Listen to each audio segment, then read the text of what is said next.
Um mês após gastar uma fortuna no casamento da minha filha, recebi uma ligação que mudaria tudo. A voz trêmula do fotógrafo me disse: "Encontrei algo nas fotos. Algo que a senhora precisa ver urgentemente. Venha ao meu estúdio, mas não conte nada para sua filha." Quando vi aquelas imagens, percebi que tinha financiado a maior traição da minha vida. E o pior, minha própria família estava por trás de tudo. Mas antes de continuar, confira se você já está inscrito no canal e escreva nos comentários: de onde você está assistindo este vídeo? Adoramos saber até onde nossas histórias estão chegando. Era uma manhã de terça-feira completamente comum quando meu telefone tocou. Eu estava na sala da minha casa, em Alphaville, terminando meu café enquanto olhava alguns relatórios da loja de decoração que eu tinha no centro de São Paulo. Aos 62 anos, eu havia construído um negócio sólido ao longo de 30 anos, 3 lojas espalhadas pela cidade, uma clientela fiel e uma vida confortável que me permitia ajudar minhas filhas sempre que precisavam. O número era desconhecido e eu quase não atendi. Quase. A voz do outro lado estava tensa, quase sussurrando, como se ele tivesse medo de ser ouvido. "Dona Helena, aqui é o Ricardo Almeida. Eu fotografei o casamento da sua filha Mariana no mês passado. Preciso falar com a senhora com urgência, pessoalmente e sozinha. Por favor, não comente nada com a Mariana." Meu coração disparou imediatamente. Que tipo de coisa um fotógrafo precisaria me dizer um mês depois do casamento, pedindo sigilo da própria noiva? "O que houve, Ricardo?" "Não consigo explicar por telefone, dona Helena. Encontrei algo nas fotos, algo muito estranho e preocupante. A senhora pode vir até o meu estúdio amanhã de manhã, às 9 horas? É realmente importante." Antes que eu pudesse responder, ouvi a voz da minha filha mais nova, Beatriz, vindo da cozinha. "Mãe, você viu meu carregador de celular? Preciso carregar esse telefone urgentemente. Tenho que fazer umas ligações importantes hoje." "Estarei aí amanhã", eu disse rapidamente ao telefone, tentando manter a voz firme. "Obrigado, dona Helena. Sinto muito ter que fazer isso, mas a senhora precisa ver." Ele desligou antes que eu pudesse perguntar mais alguma coisa. Fiquei sentada ali, com o telefone ainda na mão, olhando para a fotografia emoldurada na parede da sala. Mariana no seu vestido de noiva, radiante, ao lado do Felipe, seu marido, ambos sorrindo como se fossem o casal mais feliz do mundo. Eu havia gastado R$ 90.000 naquele casamento. Valera cada centavo para ver minha filha mais velha finalmente feliz, casando-se com um homem bem-sucedido, advogado, de família tradicional, tudo o que uma mãe poderia desejar para a filha. O que poderia estar errado naquelas fotos? "Mãe!" A voz de Beatriz me trouxe de volta à realidade. "Você está me ouvindo? Preciso do dinheiro para o spa nesse fim de semana. Lembra que eu te falei?" Olhei para minha filha mais nova, 33 anos, morando na minha casa havia 5 anos com o namorado, Rafael. Temporariamente, ela havia dito quando se mudou depois de perder o emprego. Rafael veio 3 meses depois, também temporariamente. Nenhum dos dois pagava aluguel, nenhum dos dois tinha data para sair. "Conversamos sobre isso depois, querida. Tenho que resolver umas coisas hoje." "Mas, mãe, eu já marquei com as meninas. Não posso desmarcar agora. Fica muito feio. A Camila acabou de comprar um carro novo e eu não posso aparecer sempre pedindo carona. É humilhante." Voltei meu olhar para a tela do computador, tentando me concentrar nos números que de repente pareciam borrados. Beatriz bufou e saiu da sala, seus passos pesados ecoando pela escada. Uma porta bateu lá em cima. O resto do dia passou em uma névoa estranha. Tentei me concentrar no trabalho, revisar pedidos de fornecedores, conferir o estoque da loja, mas minha mente não parava de voltar para aquele telefonema. A voz tensa do Ricardo, o pedido de sigilo, a urgência. O casamento havia sido perfeito, ou pelo menos era o que eu pensava. A cerimônia no Jardim Botânico, a recepção naquele hotel 5 estrelas, tudo impecável, elegante, exatamente como Mariana sempre sonhou. Felipe havia sido o genro perfeito durante todo o namoro, atencioso com ela, respeitoso comigo, sempre presente nos almoços de família. Por que casar com Mariana se havia algo errado? A pergunta não me saía da cabeça. Por volta do meio-dia, Rafael entrou no meu escritório sem bater. Ele nunca batia, simplesmente entrava como se fosse o dono da casa. E aí, sogra, a Bia disse que você tá estranha hoje? Aconteceu alguma coisa? Não levantei os olhos da tela do computador. Estou trabalhando, Rafael. Ah, tá. É que a gente estava pensando aqui, seria legal se você ajudasse a gente com a entrada de um apartamento, sabe? Ficar morando na casa dos outros não é legal, mesmo sendo família.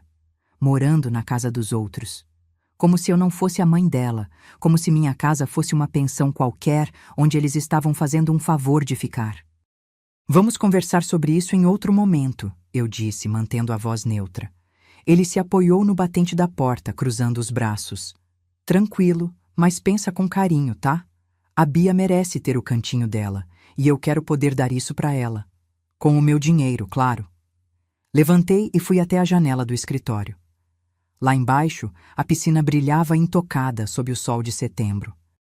A casa de hóspedes onde Beatriz e Rafael moravam ficava no fundo do terreno, com entrada independente, cozinha completa, 2 quartos. Eu havia construído aquele espaço pensando em hospedar amigos, talvez meus futuros netos quando viessem me visitar. Em vez disso, abrigava um casal de adultos que viviam às minhas custas sem nenhum constrangimento. Passei a tarde toda tentando trabalhar, mas era inútil. Às 6 da tarde, desisti e fechei o computador. Preparei um jantar simples para mim mesma e comi sozinha na varanda, enquanto Rafael assistia futebol na minha sala de estar e Beatriz fazia uma videoconferência lá em cima com as amigas, sua risada ecoando pela casa toda. Às 8 horas, a campainha tocou. Era Mariana, impecável como sempre, com seu tailleur de grife, cabelo perfeitamente escovado, aquele sorriso que ela herdou do pai. Minha filha mais velha, a bem-sucedida, gerente de marketing em uma multinacional, apartamento novo em Moema, recém-casada com um advogado promissor. Oi, mãe! Ela me deu um beijo no rosto e entrou. Estava passando aqui perto e resolvi dar uma passadinha. Moema não era exatamente perto de Alphaville, mas não comentei nada. Ela se acomodou no sofá, cruzou as pernas e olhou ao redor como quem avalia um imóvel para compra. Preparei um chá para nós duas e me sentei na poltrona em frente a ela. Como vão as coisas com o Felipe? Ótimas, mãe. A lua de mel foi maravilhosa. Maldivas é realmente um paraíso. Estamos nos adaptando bem à rotina de casados. Ela pegou a xícara de chá, tomou um gole e então foi direto ao ponto. Na verdade, mãe, eu vim aqui porque preciso conversar sobre uma coisa importante. O Felipe e eu encontramos um apartamento incrível, ainda em Moema, mas muito maior. 3 suítes, varanda gourmet, uma vista espetacular. Esperei. Conhecia esse prelúdio. O problema é que precisamos agir rápido. O mercado está muito competitivo agora, e esse apartamento não vai ficar disponível por muito tempo. Precisamos de ajuda com a entrada. Ela sorriu docemente, como se estivesse pedindo uma coisa insignificante. 50 mil reais. Sei que depois de tudo que você já gastou com o casamento, isso parece muito, mas é para o nosso futuro, para começarmos nossa vida da maneira certa. 50 mil reais, ditos com a mesma naturalidade com que se pede um copo d'água. Algo apertou no meu peito, aquela sensação estranha que eu vinha sentindo desde o telefonema do Ricardo. Olhei para minha filha. Realmente olhei para ela, tentando enxergar além das roupas de grife e do sorriso ensaiado. Deixa eu pensar, querida. Preciso avaliar minha situação financeira antes de me comprometer com um valor tão alto. O sorriso dela vacilou por uma fração de segundo, tão rápido que quase não percebi. Mãe, não é como se fosse um favor. É um investimento no futuro da sua filha.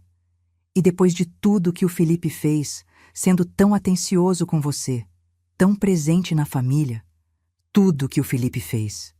Como se ele tivesse me feito algum favor ao casar com minha filha.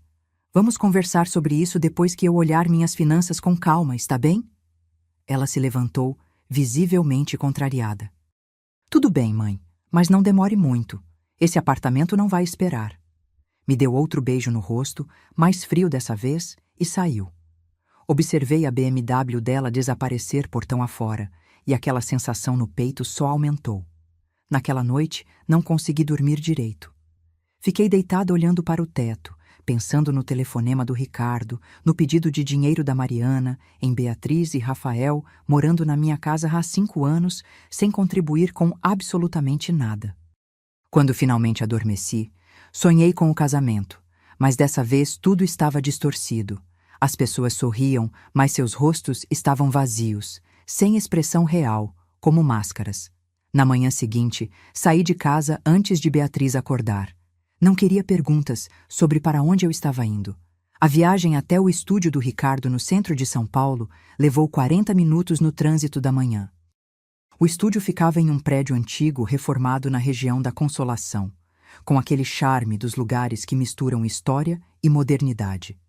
Subi até o 3º andar de elevador e Ricardo me esperava na porta. Ele era mais jovem do que eu me lembrava do dia do casamento, uns 40 anos talvez, com uma expressão preocupada que me deixou ainda mais apreensiva. Dona Helena, obrigado por vir. Entre, por favor. Ele trancou a porta atrás de mim, o que me pareceu estranho, mas não comentei nada. O estúdio cheirava a café fresco e tinha fotografias lindas nas paredes, retratos de família, casamentos, ensaios. Ele me guiou até uma sala menor, onde havia um computador com uma tela grande. Posso oferecer um café, água? Estou bem, obrigada. Só me mostre o que você encontrou, por favor. Ele assentiu e sentou-se diante do computador. Eu fiquei de pé atrás dele, as mãos apertando a alça da minha bolsa. Dona Helena, eu realmente não queria ter que mostrar isso. Fiquei dias tentando decidir se deveria ligar ou não, mas se eu estivesse no seu lugar, gostaria de saber. Meu coração batia tão forte que eu podia ouvir o pulso nos meus ouvidos. Só me mostre, Ricardo. Ele começou a clicar no computador, abrindo pastas de arquivos. A tela se encheu de fotos do casamento. Mariana caminhando até o altar, Felipe esperando, os convidados sorrindo, tudo lindo, tudo perfeito. Essas são as fotos oficiais, as que todo mundo viu. Ele clicou em outra pasta.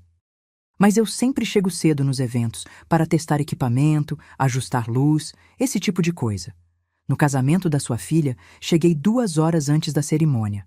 A imagem que apareceu na tela me fez cambalear. Tive que me segurar no encosto da cadeira dele. Felipe, meu genro, ainda com o terno meio desabotoado, abraçado a uma mulher loira. Não era minha filha. Eles estavam se beijando, as mãos dele nos cabelos dela, os braços dela em volta do pescoço dele. Não era um beijo de despedida, não era um abraço de amigo. Era íntimo, possessivo, familiar. Quanto tempo antes da cerimônia? Minha voz saiu fraca, distante. 2 horas. Eu estava testando ângulos no jardim, fazendo fotos de teste, e os vi em uma área mais afastada. Tirei várias fotos sem perceber. Só fui ver depois quando estava editando o material todo. Ele clicou para a próxima foto. Outro ângulo. Felipe e a mulher loira ainda abraçados, agora com os rostos mais visíveis. A mão esquerda dela estava apoiada no peito dele e eu pude ver claramente uma aliança de casamento. Aliança de ouro com um diamante. A mulher, eu disse, tentando manter a voz firme. Você sabe quem ela é? Não. Conferi a lista de convidados, não a reconheci. Mas ela, claramente, é casada. Ricardo abriu outra imagem. Esta mostrava o rosto do Felipe com perfeita nitidão. Não havia confusão, não havia hesitação, não havia álcool. Apenas um homem que sabia exatamente o que estava fazendo. 2 horas antes de subir ao altar para casar com minha filha. Posso provar a data e hora exatas? Perguntei, surpreendendo-me com a firmeza da minha própria voz. Perfeitamente. Ele abriu uma janela com dados técnicos.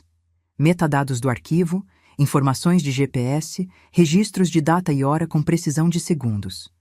Isso seria aceito como evidência em qualquer lugar, Dona Helena. Ele pegou algo na gaveta da mesa. Um pendrive. Coloquei tudo aqui. Todas as fotos, todos os metadados, toda a documentação técnica. Fiz cópias de segurança também. Acredito que a senhora deva ficar com isso. Peguei o pendrive, fechei minha mão em volta dele.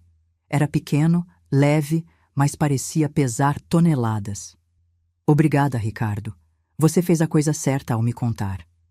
Ele me acompanhou até a porta e eu pude ver a preocupação genuína em seu rosto. Sinto muito, dona Helena. De verdade, a viagem de volta para Alphaville foi um borrão. Dirigi no automático, minha mente girando em círculos. Felipe beijando outra mulher 2 horas antes do casamento. Uma mulher casada. Por que se casar com Mariana então? Por que gastar 90 mil reais em uma cerimônia? Por que fazer votos? Por que sorrir naquelas fotos? O pendrive estava no meu bolso, queimando como se estivesse em chamas. Cheguei em casa pouco depois do meio-dia. A casa estava como eu havia deixado, silenciosa, a não ser pelo som da televisão vinda da sala. Rafael estava esparramado no meu sofá, com uma cerveja na mão, assistindo a algum programa de esportes. Ele nem levantou o olhar quando entrei. E aí, sogra? Traz outra cerveja para mim? Passei direto por ele sem responder e fui para o meu escritório, fechando a porta com firmeza. Sentei à minha mesa e fiquei olhando para o pendrive. Parte de mim queria ignorar aquilo, fingir que não tinha visto, voltar para a ilusão confortável de que tudo estava bem. Mas eu não podia. Conectei o pendrive no computador e comecei a olhar as fotos, uma por uma, estudando cada detalhe. O rosto do Felipe, confiante, sem culpa. A mulher loira, claramente à vontade com ele. A aliança dela brilhando sob a luz do sol. Os metadados confirmando data, hora, localização exata. Abri uma planilha no computador e comecei a anotar informações. Quanto eu tinha gastado no casamento? 90 mil reais. Local, buffet, fotógrafo, flores, banda, vestido da noiva, tudo somado. Mas havia uma coisa específica que Mariana tinha insistido: presentes em dinheiro. Nada de lista de presentes tradicionais, nada de jogos de jantar ou eletrodomésticos. Mãe, estamos começando do zero. Precisamos de flexibilidade. Dinheiro é mais prático, ela havia dito. Na época, achei que ela estivesse sendo madura, prática. Continuei digitando na planilha, resgatando números da memória. A lista de convidados tinha 250 pessoas. A maioria meus amigos, meus sócios, gente que conhecia a Mariana desde pequena. Cada envelope na recepção, lembro de ter visto a mesa de presentes transbordando.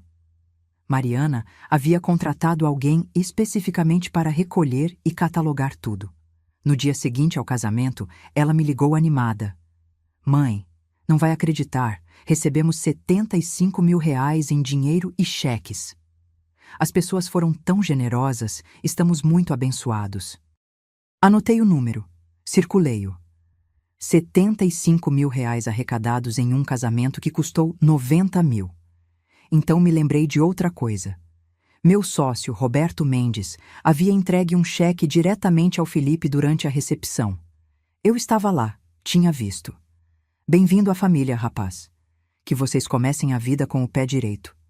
20 mil reais. Roberto era bem-sucedido e generoso, com pessoas que ele respeitava. Felipe guardou o cheque no bolso e sorriu. Muito obrigado, Sr. Roberto. A gente não vai esquecer disso nunca.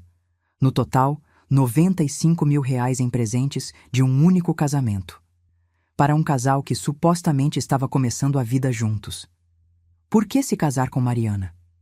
A pergunta voltou, agora com uma possível resposta se formando na minha mente, uma resposta que eu não queria aceitar. Se Felipe tinha outra mulher, uma mulher casada, por que se submeter a uma cerimônia de 90 mil reais? Por que sorrir, fazer votos, fingir? A menos que os votos não importassem. A menos que o dinheiro importasse. Meu estômago revirou. Não, eu estava pensando mal, deixando a desconfiança me dominar. Mas a imagem do Felipe beijando aquela mulher não saía da minha cabeça, e o pedido de 50 mil reais da Mariana na noite anterior parecia ganhar um novo significado. Passei o resto do dia no meu escritório, evitando todo mundo. Beatriz bateu na porta algumas vezes querendo conversar sobre o dinheiro para o spa, mas eu disse que estava ocupada. Rafael passou pelo corredor umas 3 vezes, sempre fazendo barulho, querendo atenção, mas eu não saí. À noite, fiz um sanduíche e comi ali mesmo, trabalhando ou fingindo trabalhar, porque minha cabeça estava longe dos relatórios de estoque.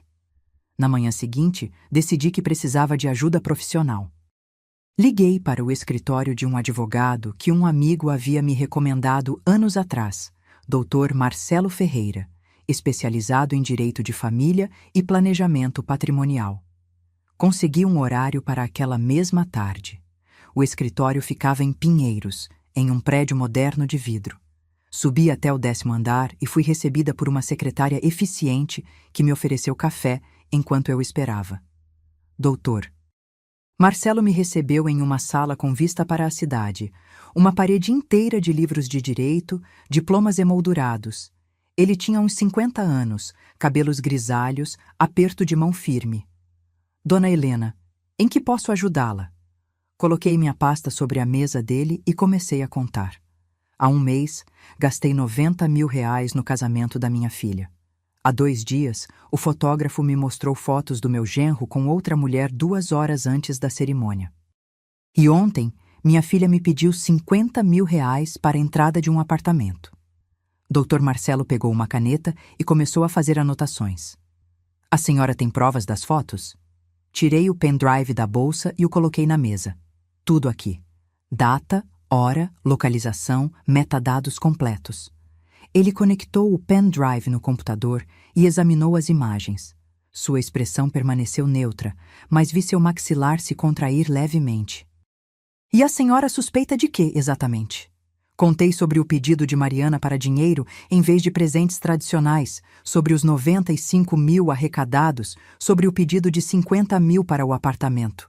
Contei sobre Beatriz e Rafael morando na minha casa há 5 anos, sem pagar nada, sempre pedindo dinheiro. Acho que estão todos me usando, doutor. Acho que o casamento da Mariana foi uma forma de arrecadar dinheiro, mas eu não sei como provar e não sei como me proteger. Ele fez mais anotações, circulou algumas coisas, sublinhando outras. Dona Helena, vamos começar pelo mais prático. Sua filha mais nova e o namorado dela moram na sua casa? Sim, há 5 anos, sem contrato de aluguel, sem pagar nada. Então a senhora tem todo o direito de pedir que eles saiam. Posso preparar uma notificação de despejo com prazo de 30 dias. A lei brasileira protege o proprietário nesses casos. E quanto ao resto? Quanto aos meus bens, meu negócio? Não quero que eles herdem nada depois que eu partir. Não quero ser apenas uma fonte de dinheiro para eles. Dr. Marcelo fechou a pasta de fotos. É aí que um testamento bem estruturado e um planejamento patrimonial adequado entram. Podemos criar uma holding familiar para proteger seu negócio, fazer um testamento que distribua seus bens conforme sua vontade, estabelecer condições. É mais difícil de contestar do que as pessoas imaginam, se for feito corretamente. Quanto tempo leva? E quanto custa? Ele pegou uma calculadora. Para o despejo, 1 semana para preparar os documentos. Para o testamento e planejamento patrimonial completo, umas 3 semanas. Meus honorários para todo o trabalho seriam R$15 mil, valor fixo. Gastei 90 mil em um casamento que agora desconfiava ser uma farsa. 15 mil para me proteger parecia um investimento pequeno. Pode começar? Hoje? Ele sorriu levemente. Hoje mesmo. Vou precisar de alguns documentos seus, escrituras, extratos bancários, documentos da empresa. Minha secretária vai passar a lista. Os papéis do despejo estarão prontos até sexta-feira. Apertamos as mãos novamente e dessa vez senti algo diferente. Alívio, talvez. Ou determinação. Passei na secretária, dei todas as informações necessárias e saí do escritório com uma lista de documentos para providenciar. No caminho de volta para casa, parei no banco e pedi extratos detalhados de todas as minhas contas. Queria ter tudo organizado, tudo documentado. Quando cheguei em casa, já era quase 6 da tarde. A casa estava barulhenta, Rafael assistindo futebol na sala com o volume alto, Beatriz falando ao telefone lá em cima, a voz dela ecoando escada abaixo. Fui direto para o meu escritório e comecei a organizar os documentos que o Dr. Marcelo havia pedido. Escritura da casa, documentos da empresa, extratos bancários dos últimos 6 meses, tudo separado em pastas organizadas. Enquanto trabalhava, ouvi a campainha tocar. Vozes na sala, Mariana tinha chegado. Ótimo, pensei sarcasticamente. Exatamente o que eu precisava. Ela entrou no meu escritório sem bater, como sempre fazia. Oi, mãe! Vim jantar com vocês, trouxe comida tailandesa, aquela que você adora. Ela colocou as sacolas sobre minha mesa, bem em cima dos papéis que eu estava organizando. Felipe está chegando daqui a pouco. Ele está vindo direto do escritório. Não pedi comida, Mariana. Estou ocupada. Ela ignorou completamente o que eu disse e começou a tirar os recipientes das sacolas. Mãe, você trabalha demais. Precisa relaxar, aproveitar a vida. Aliás, pensou no que conversamos sobre o apartamento? Porque o corretor ligou hoje dizendo que tem outra pessoa interessada, precisamos decidir rápido. Levantei e comecei a recolher meus documentos da mesa, tirando-os de debaixo das sacolas dela. Não decidi ainda. Ela parou de tirar a comida e me olhou com uma expressão que eu não consegui decifrar. Mãe, são só 50 mil. Depois de tudo que você já investiu no meu casamento, no meu futuro, isso é pouca coisa. E vai nos ajudar muito. Investiu no seu casamento, como se eu tivesse comprado ações esperando o retorno. Eu disse que não decidi ainda, Mariana. Vamos comer primeiro. Jantamos os 4 na mesa da sala de jantar.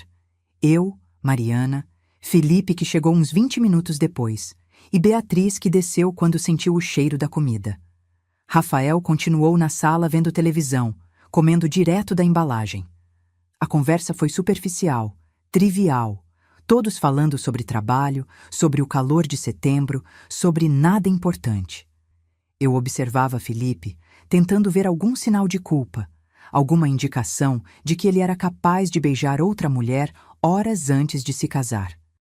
Mas ele estava completamente normal, sorridente, contando histórias do escritório de advocacia, fazendo piadas, sendo o genro charmoso de sempre. Em determinado momento, Mariana tocou no assunto do apartamento novamente. Felipe, conta para a minha mãe sobre aquele apartamento incrível que a gente encontrou. Ele se animou imediatamente.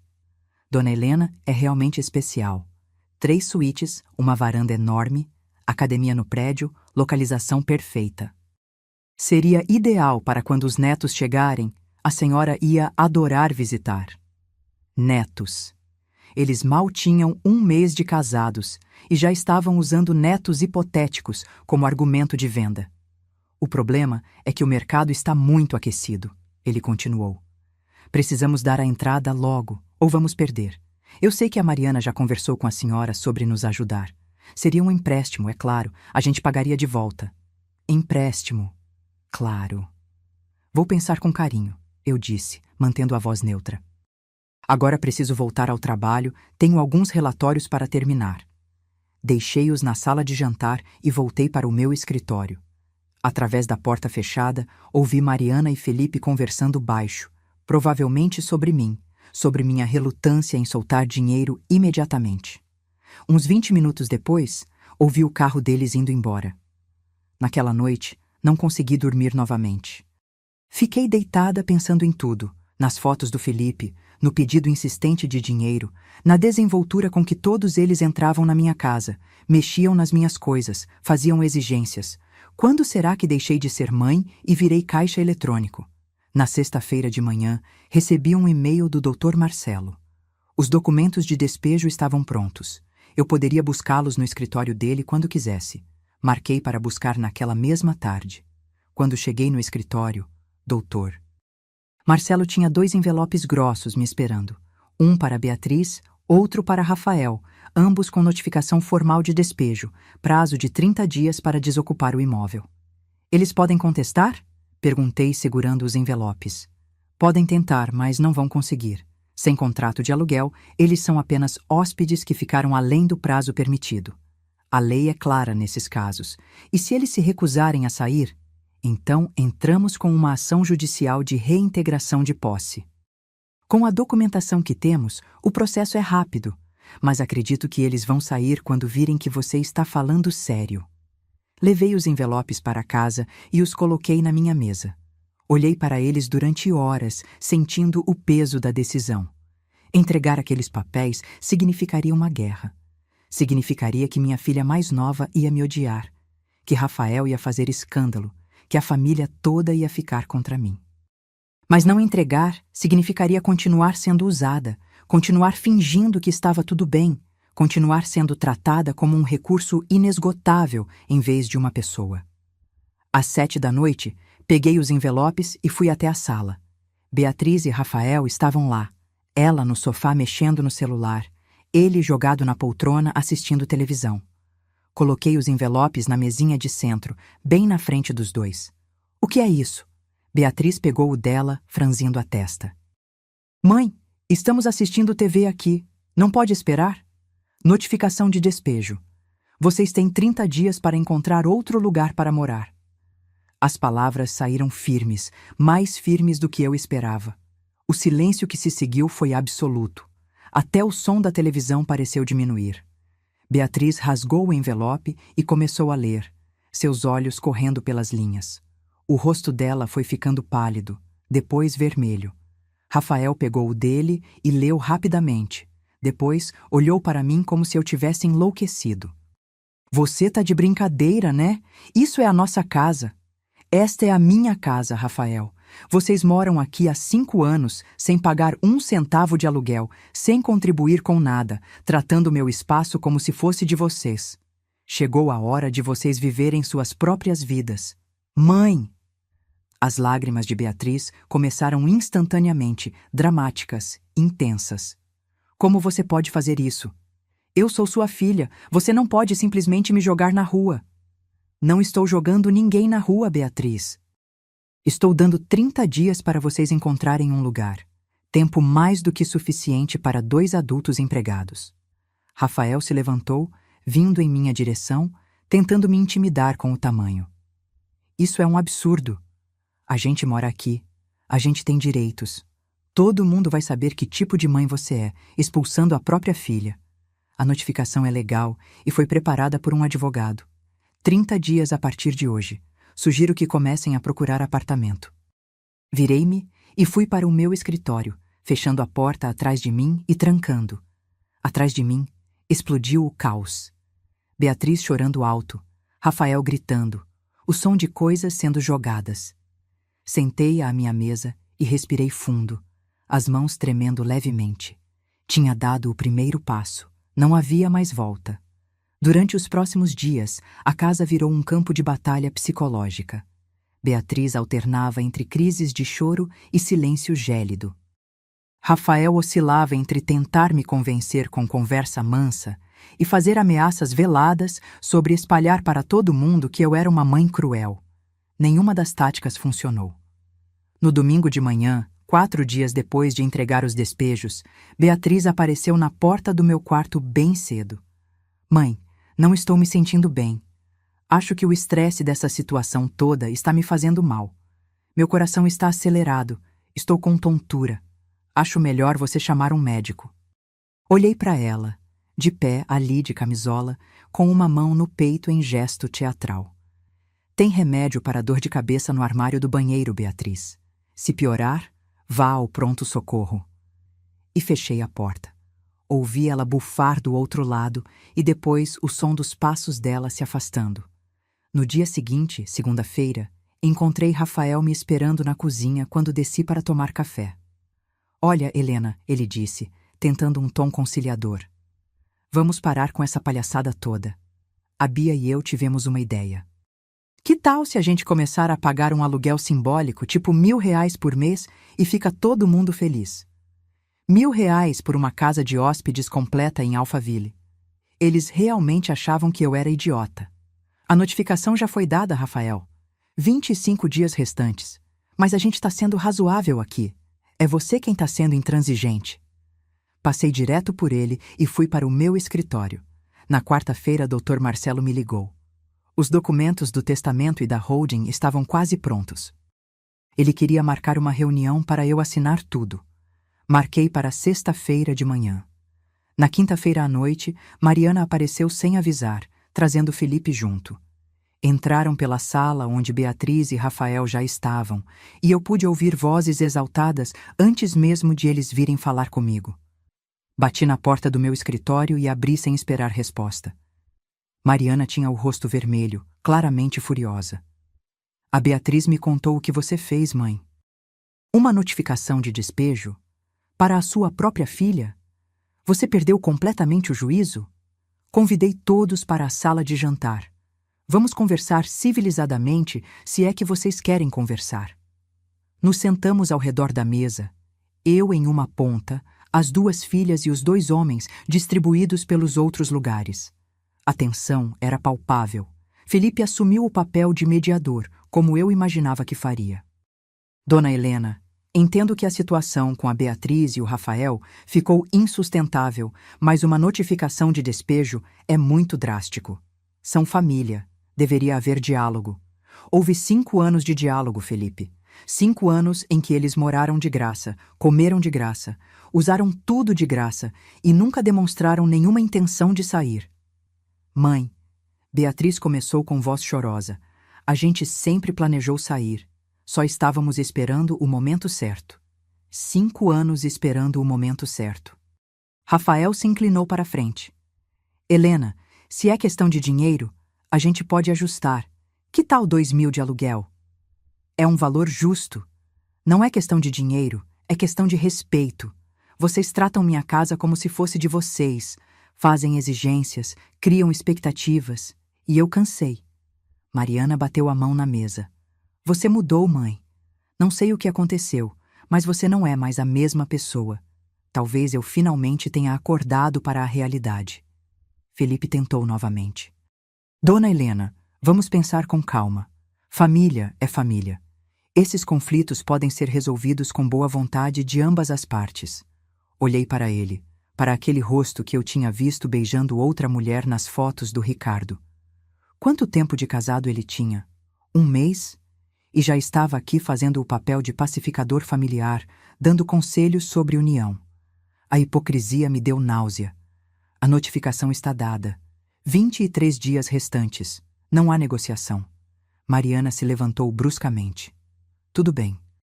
Se é assim que você quer as coisas, que seja. Mas não venha depois pedindo ajuda quando precisar de família. Eles saíram todos juntos, Mariana e Felipe na frente, Beatriz e Rafael atrás, provavelmente indo para algum lugar conspirar sobre como me fazer mudar de ideia. Voltei para o escritório e liguei para o Dr. Marcelo. Preciso acelerar o processo do testamento. Pode ser amanhã de manhã, em vez de sexta? Ele confirmou que sim. Na manhã seguinte, bem cedo, fui ao escritório dele. Os documentos estavam todos preparados. Pilhas de papéis que representavam a proteção de tudo que eu havia construído em 30 anos de trabalho. Dr. Marcelo explicou cada seção. Aqui temos a criação da holding familiar, que vai proteger suas empresas. Seus bens vão estar sob gestão profissional. Você mantém controle total enquanto viver. Mas após seu falecimento, a distribuição segue exatamente suas instruções. E minhas filhas? Elas vão receber a parte mínima que a lei exige, a legítima. O resto você pode destinar como quiser. Sugiro que deixe para instituições de caridade que você admire, ou crie um fundo para seus funcionários, algo que reflita seus valores. Comecei a assinar os documentos página após página. Iniciais aqui, assinatura completa ali. Transferência da casa para a holding, transferência das lojas, contas bancárias, investimentos.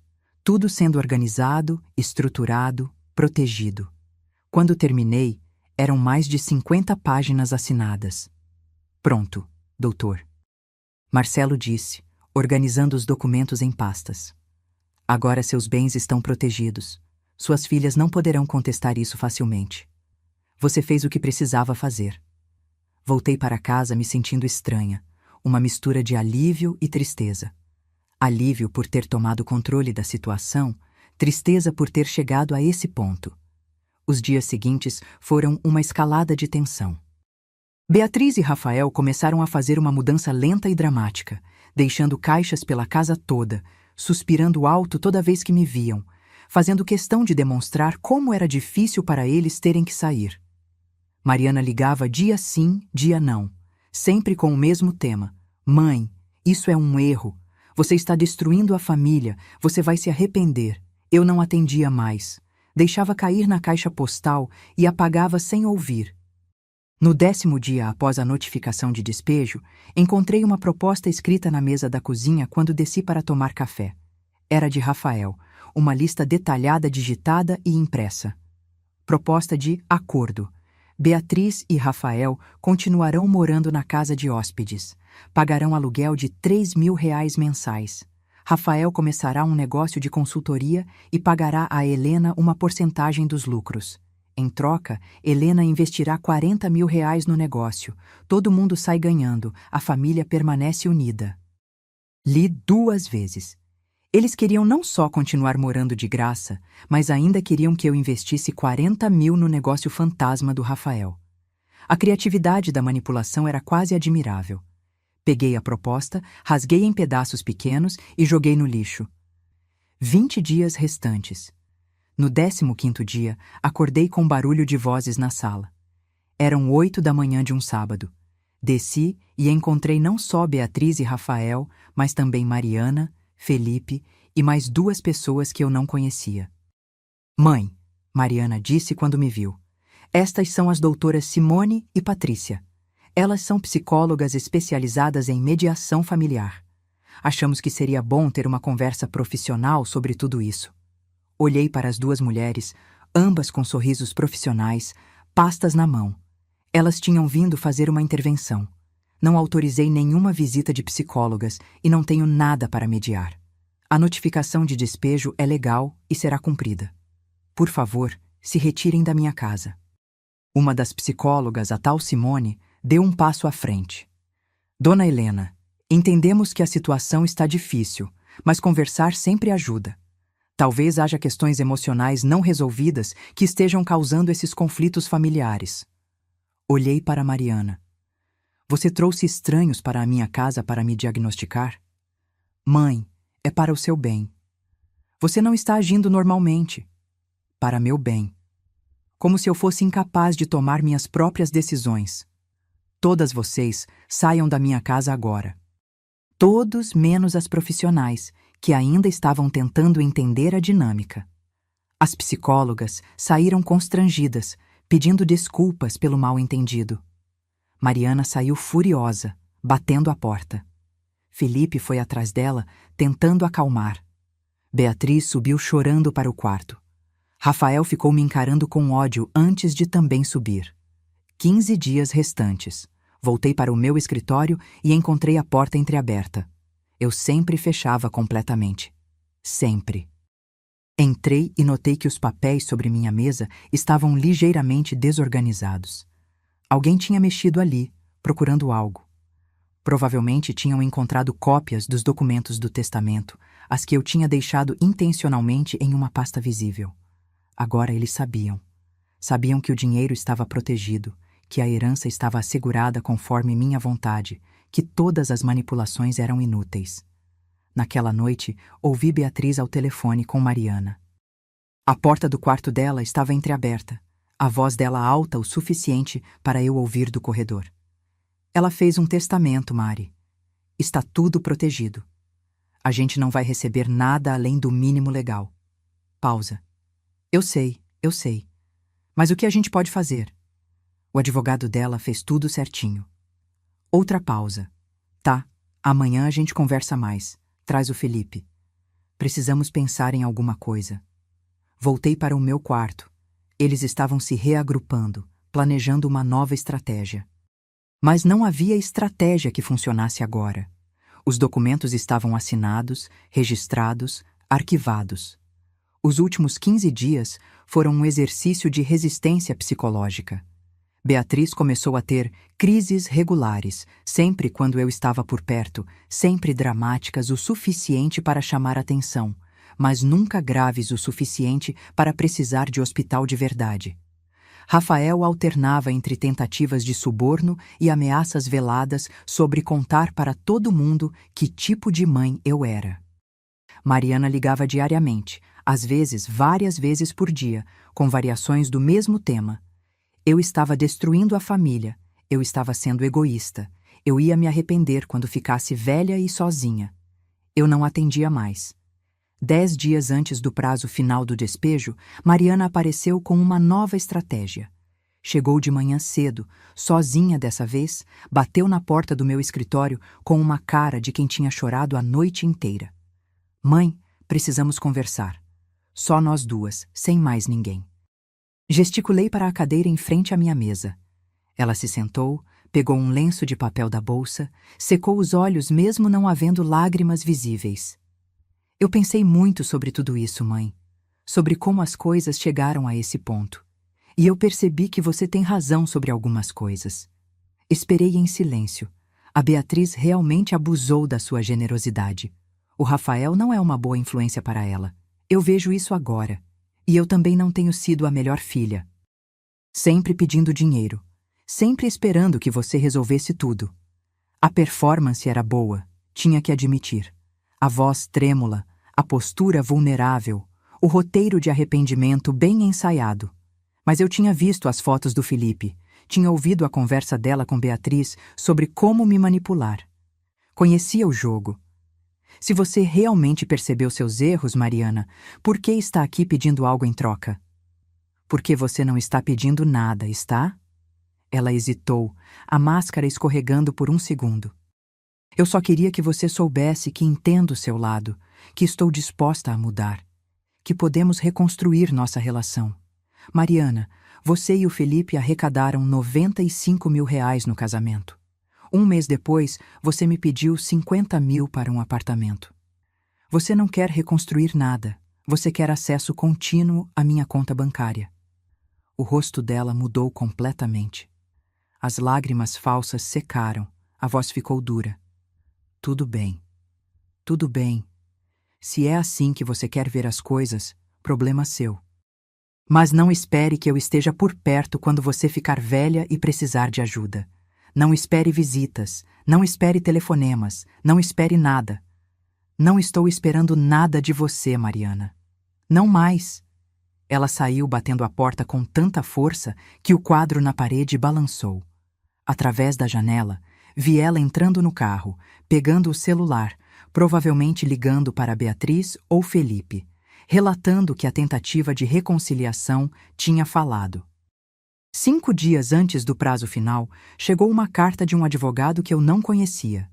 Beatriz e Rafael tinham contratado representação legal. A carta alegava que eles tinham direitos como moradores de longa data, que a notificação de despejo era abusiva, que eles iriam contestar judicialmente. Levei a carta para o Dr. Marcelo. Ele leu, sorriu levemente e jogou no lixo. Teatro jurídico. Eles não têm base nenhuma para contestar. Deixe-os tentar. Só vão gastar dinheiro com advogado para perder.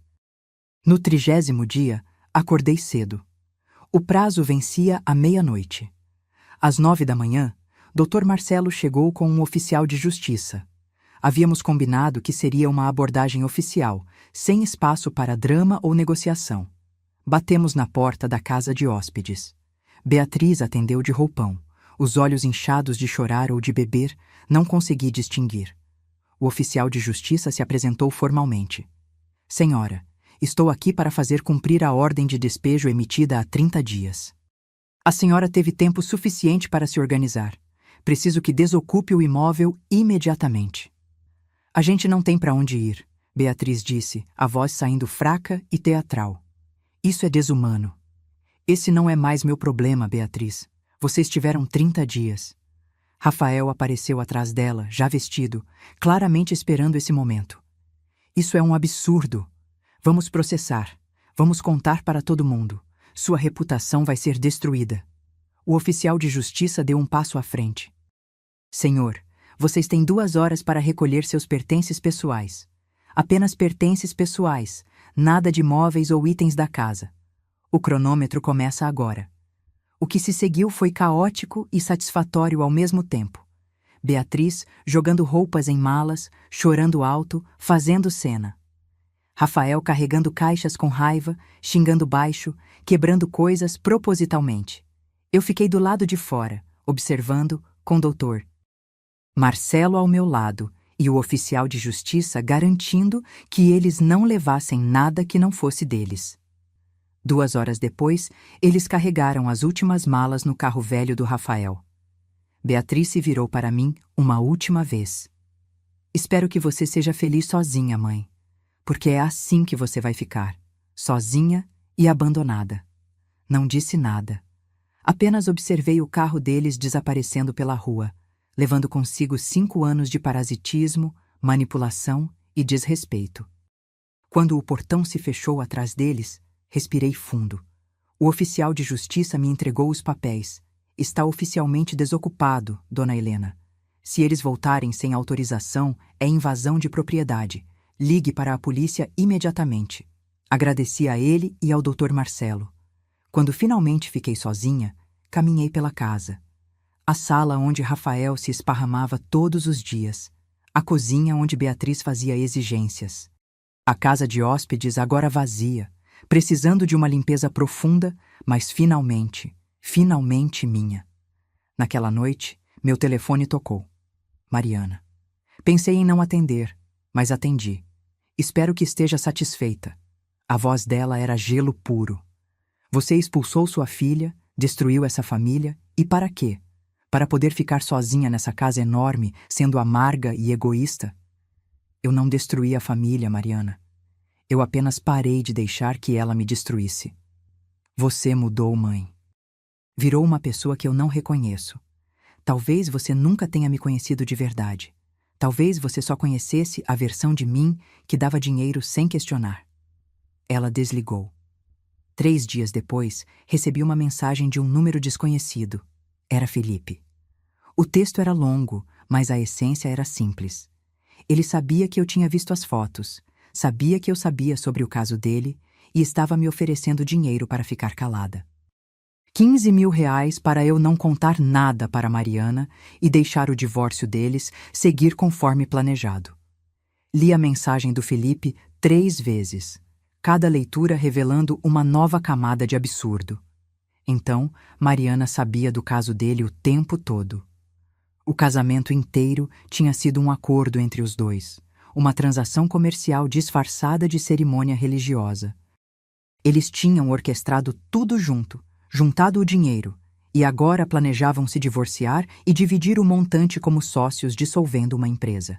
E Felipe tinha a audácia de me oferecer dinheiro para manter silêncio, como se eu fosse cúmplice ou como se ele pudesse me comprar da mesma forma que tinha comprado minha filha.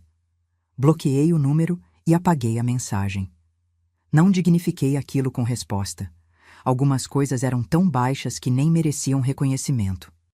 Na semana seguinte, a casa estava silenciosa pela primeira vez em 5 anos. Silenciosa de verdade, não aquele silêncio tenso de quem está evitando conflito, mas a paz genuína de um espaço que finalmente me pertencia completamente. Limpei a casa de hóspedes de cima a baixo, doei alguns móveis que Beatriz tinha deixado, renovei a pintura, transformei o espaço em um ateliê de arte, algo que eu sempre quis ter, mas nunca tive coragem de fazer porque o espaço estava ocupado. Comecei a ter aulas de pintura às terças e quintas. Descobri que tinha jeito para aquarela, que havia um prazer imenso em misturar cores e criar algo do zero, sem expectativas, sem julgamentos, apenas pelo prazer de criar. Às sextas-feiras, comecei a fazer trabalho voluntário em uma ONG que ajudava mulheres em situação de vulnerabilidade a começar seus próprios negócios. Usar minha experiência de 30 anos para ajudar quem realmente precisava e apreciava era infinitamente mais gratificante do que financiar os caprichos das minhas filhas. Mariana ligou mais algumas vezes nas primeiras semanas, sempre com o mesmo roteiro de culpa e manipulação.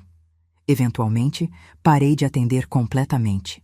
Beatriz mandou mensagens por um tempo, alternando entre pedidos dramáticos de reconciliação e xingamentos quando eu não respondia.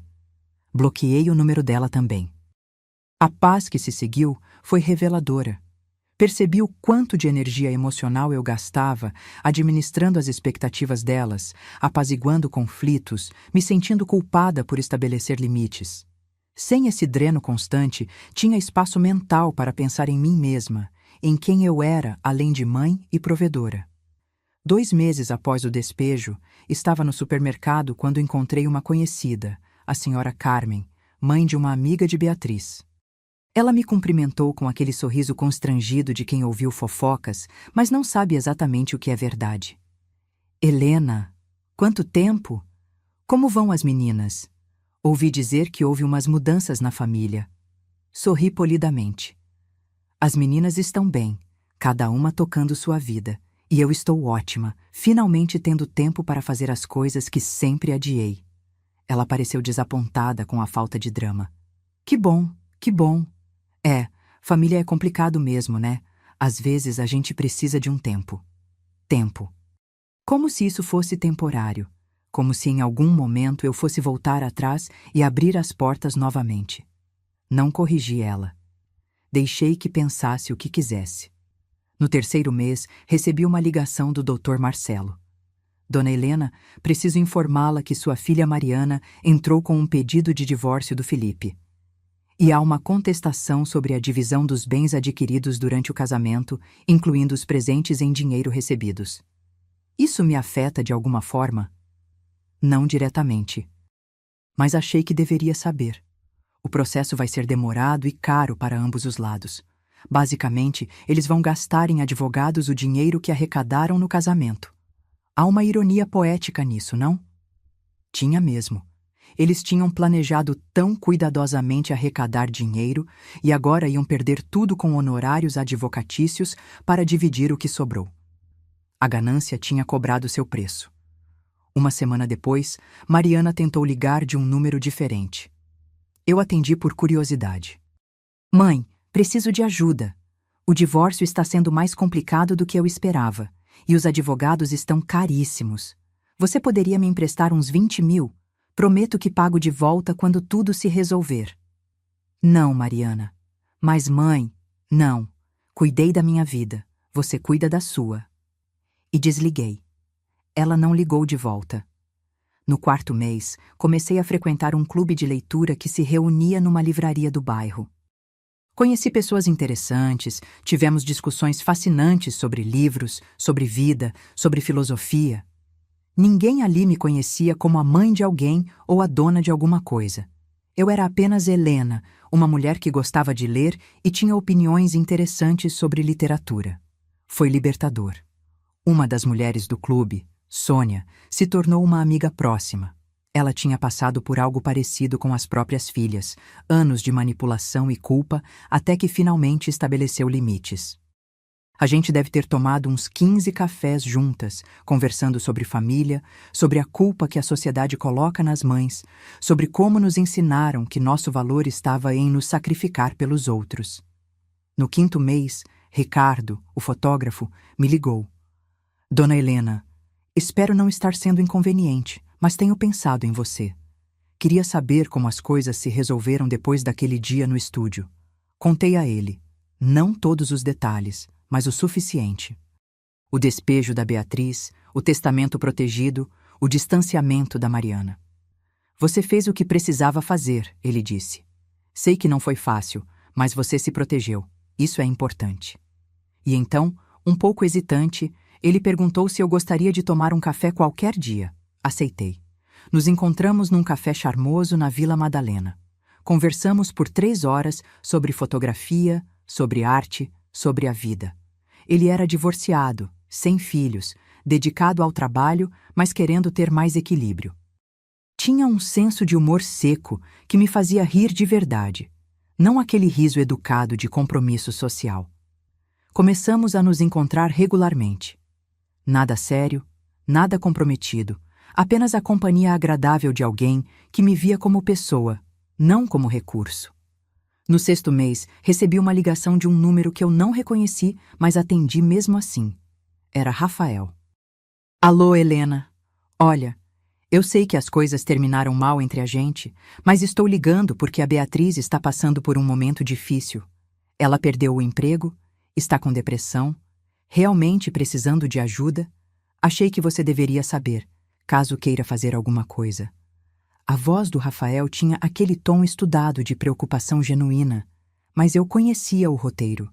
Era a mesma manipulação emocional de sempre, apenas com roupagem nova. Sinto muito que ela esteja passando por dificuldades, Rafael. Mas ela é uma adulta capaz de buscar seus próprios recursos. Existem serviços públicos de saúde mental, programas de recolocação profissional. Tenho certeza que ela vai encontrar o caminho. Mas ela é sua filha, Helena. Você não se importa? Me importo, sim. Me importo o suficiente para não alimentar a dependência dela. Me importo o suficiente para deixar que ela aprenda a resolver seus próprios problemas. E desliguei. Minha mão tremia levemente, não de arrependimento, mas do esforço de manter o limite. Era como exercitar um músculo que eu nunca tinha usado antes. Doía, mas ficava mais forte a cada vez. 2 semanas depois, encontrei Beatriz por acaso no shopping. Ela estava magra, pálida, mas não doente como Rafael tinha insinuado. Estava com sacolas de compras de lojas caras, o que me disse tudo o que eu precisava saber sobre a suposta crise financeira. Ela me viu e congelou. Por um momento pensei que ela fosse virar e sair, mas ela veio na minha direção. Mãe. A voz dela era fria, distante. Beatriz. Ficamos ali paradas, 2 estranhas que um dia foram mãe e filha, sem saber o que dizer. O Rafael te ligou, ela disse finalmente. Ligou. E você não ligou de volta, não mandou mensagem, nada. Você realmente não se importa. Me importo, Beatriz. Mas me importar não significa resolver sua vida por você. Ela deu uma risada amarga. Você mudou tanto. Virou uma pessoa dura, fria. A mamãe que eu conhecia nunca teria feito isso. A mamãe que você conhecia estava sendo usada e manipulada, e estava exausta. Essa versão de mim está muito melhor. Obrigada por perguntar. Ela balançou a cabeça e saiu. Observei ela ir embora, as sacolas de compras balançando, e não senti nada além de uma leve tristeza. Não por ter estabelecido limites, mas por ter levado tanto tempo para fazer isso. No 7º mês, minha rotina estava completamente transformada. Acordava cedo e fazia caminhadas no parque, algo que nunca tinha tempo antes. Tinha aulas de aquarela 3 vezes por semana. O trabalho voluntário com a ONG tinha se expandido, eu agora mentorava 5 mulheres empreendedoras. O clube de leitura se reunia toda semana.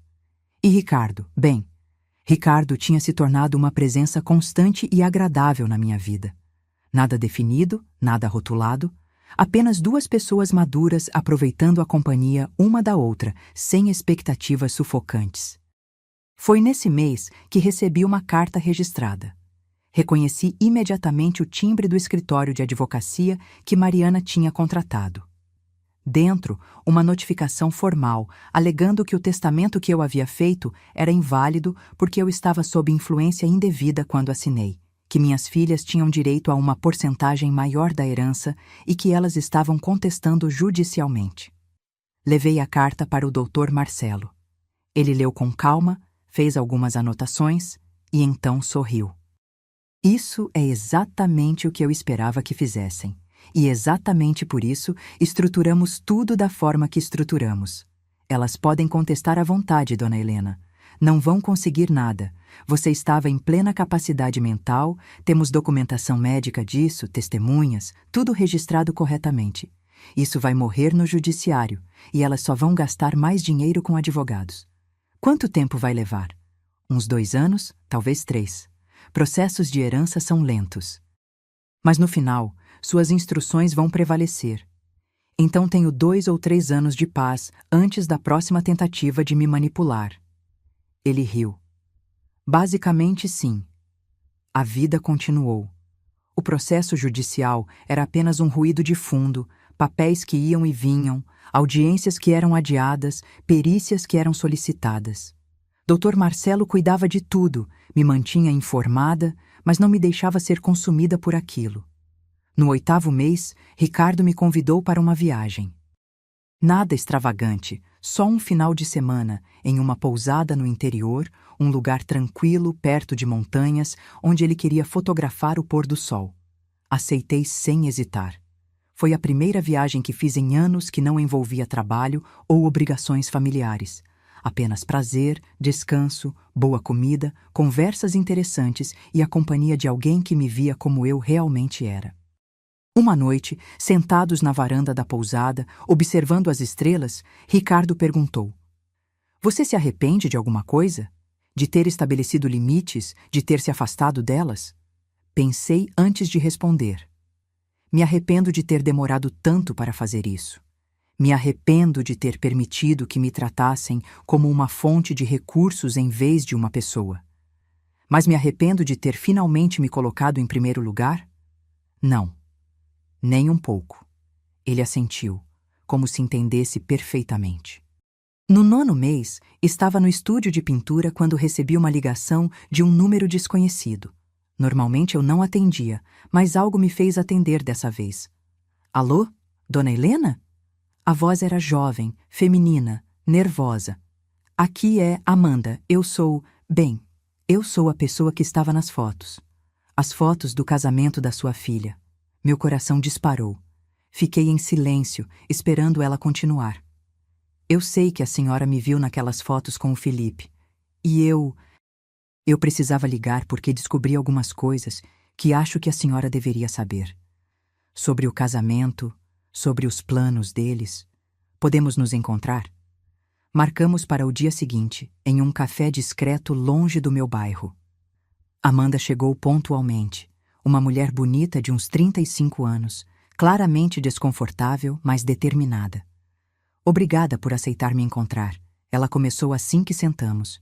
Eu não sabia se deveria ligar, mas depois de descobrir tudo... "Achei que a senhora tinha o direito de saber a verdade completa. Estou ouvindo." Ela respirou fundo. "O Felipe e eu estamos juntos há 4 anos.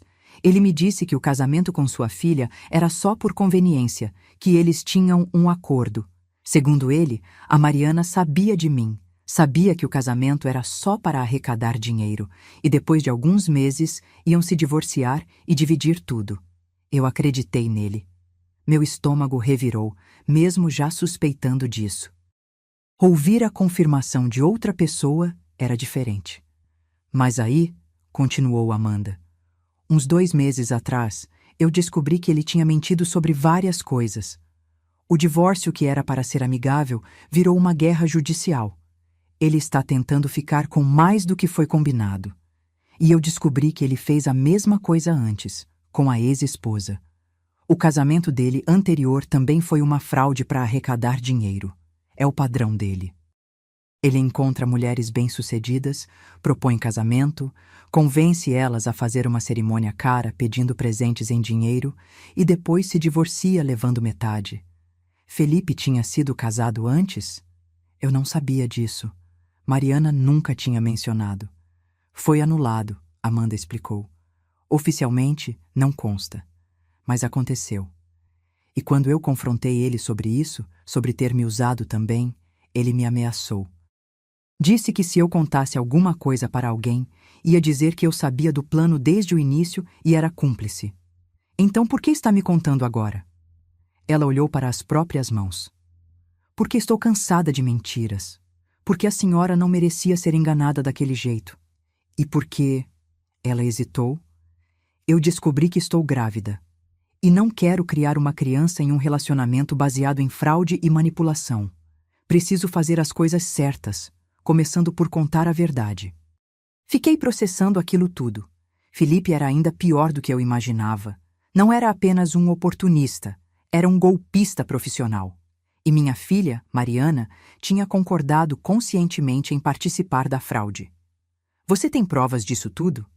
Mensagens, e-mails, alguma coisa? Ela tirou o celular da bolsa. Tenho prints de conversas, e-mails, até gravações de algumas conversas onde ele admite o esquema.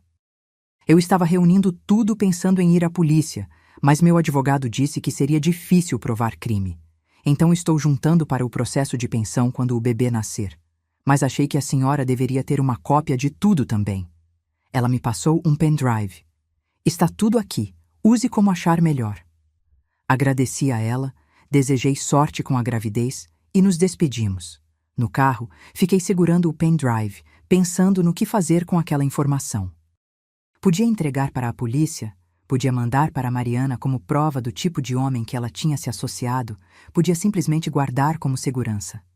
No final, decidi guardar o pendrive com o Dr. Marcelo como evidência adicional caso Mariana e Beatriz escalassem a guerra judicial. Mas não fiz mais nada com aquilo. Não era minha responsabilidade salvar Mariana das consequências das próprias escolhas. Ela era adulta, tinha feito suas decisões e agora tinha que lidar com elas. O que Amanda me contou me deu uma clareza final sobre tudo. Não era apenas sobre dinheiro, era sobre pessoas que tinham perdido completamente a noção de valores, de família, de honestidade. E eu tinha tentado por anos manter unida uma família que, na verdade, era apenas uma rede de transações financeiras disfarçadas de amor. Nos meses seguintes, a vida foi se estabilizando em uma nova normalidade. O processo judicial seguia seu curso lento, mas eu não me preocupava mais com isso. Tinha coisas melhores para fazer, pessoas melhores para estar perto, experiências melhores para viver. A loja de decoração continuava indo bem. Na verdade, estava indo melhor, porque eu tinha mais tempo e energia mental para dedicar ao negócio. Abri uma quarta unidade, dessa vez focada em produtos sustentáveis, algo que sempre quis fazer, mas nunca tinha tido espaço mental para planejar. O trabalho voluntário na ONG se expandiu. 3 das mulheres que eu mentorava já tinham aberto seus próprios negócios e estavam indo bem.